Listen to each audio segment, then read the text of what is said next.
Okay, now we'll be discussing about the budget legislation as one of the phase or process included in the budget process. Okay, the budget legislation phase covers the period commencing from the time Congress receives the President's budget, which is inclusive of the NEP and the BESF, up to the President's approval of the GAA. So it means that from the executive branch of the government, the budgetary documents will be submitted to the legislative branch of the government or to the Congress. Budget legislation is also called budget authorization and involves significant participation of the legislative body through its deliberations. So in this part or in this process, meron na ditong dinidefend talaga yung executive body or department, the department heads from the different departments in the executive branch. Dinidefend na nila yung budget proposals na binigay nila sa Congress. So initially, the President's budget is assigned to the House of Representatives Appropriations Committee on first reading. The Appropriations Committee and its various subcommittees schedule and conduct budget hearings to examine the PAPs or the project activities and programs of the departments and agencies. Thereafter, the House of Representatives drafts the General Appropriations Bill. So what is the General Appropriations Bill? It is the sponsored, presented, and it is sponsored, presented, and defended by the House of Representatives Appropriations Committee and subcommittees in plenary session. It is approved on third reading before the House of Representatives version is transmitted to the Senate. So after transmitting the GAB, the Senate conducts its own committee hearings on the GAP. To expedite proceedings, the Senate may conduct its committee hearings simultaneously with the House of Representatives deliberations. Um, it is important to note that any law that will be passed or that will be signed by the government, by the president rather, must come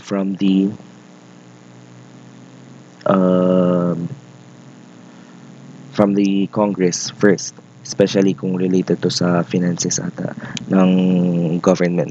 So the Senate's Finance Committee and its subcommittees may submit the proposed amendments to the GAB to the plenary of the Senate only after the House of Representatives has formally transmitted its version to the Senate. So the Senate version of the GAB is likewise approved on the third reading. The House of Representatives and the Senate then constitute a panel each to sit in the bicameral conference committee for the purpose of discussing and harmonizing the conflicting provisions of the versions of the GAB. Budget execution phase. This is the third phase in our budget process. So it is primarily the function of the DBM, which is tasked to perform the following procedures: to issue the programs and guidelines for the release of funds, to prepare an allotment and cash release program, to release allotments, and to issue disbursement authorities. The implementation of the GAA is directed by the guidelines issued by the DBM. Prior to this, the various departments and agencies are required to submit budget execution documents to outline their plans and performance targets by laying down the physical and financial plan, with the monthly cash program, the estimate of monthly income, and the list of obligations that are not yet due and demandable. So thereafter, the DBM prepares an allotment release program or ARP and a cash release program or CRP.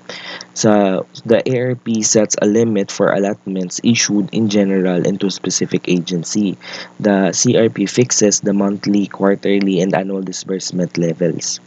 Allotments, which authorize an agency to enter into obligations, are issued by the DBM. Allotments are lesser in scope than appropriations, in that the latter embrace the general legislative authority to spend. Allotments may be released in two forms: through a comprehensive agency budget matrix or ABM, or individually by SARO or Special Allotment Release Order. So, armed with either the ABM or the SARO, agencies become authorized to incur obligations on behalf of the government and in order to implement their PAPs. Obligations may be incurred in various ways, like hiring of personnel,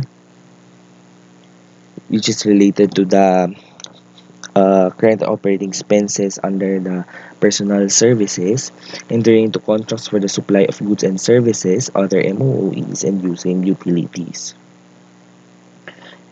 In order to settle the obligations incurred by the agencies, the DBM issues a disbursement authority so that cash may be allocated in payment of the obligations.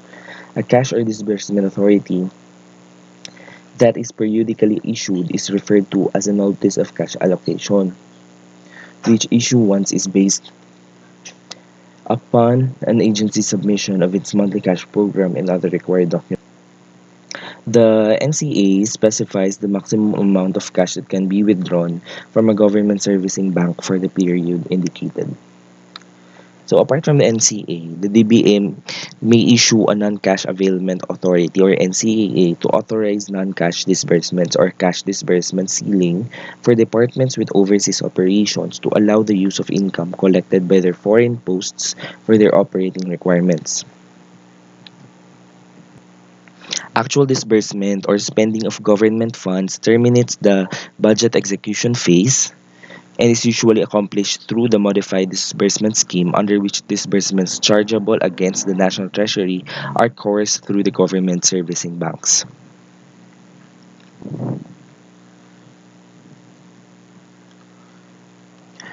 So going back, 'di ba? Sabi dito, if the disbursement or if the government funds were already disbursed or spent, so that ends the budget execution phase of the budget process. So after that, we have the accountability phase already, or the last phase of the budget process. So it is a significant phase of the budget cycle because it ensures that the government funds have been effectively and efficiently utilized to achieve the state's socioeconomic goals. It also allows the DBM to assess the performance of agencies during the fiscal year for the purpose of implementing reforms and establishing new policies. An agency's accountability may be examined and evaluated through four means: performance targets and outcomes, budget accountability reports, review of agency performance, and audit conducted by the Commission on Audit. So that ends our Module 2. Thank you.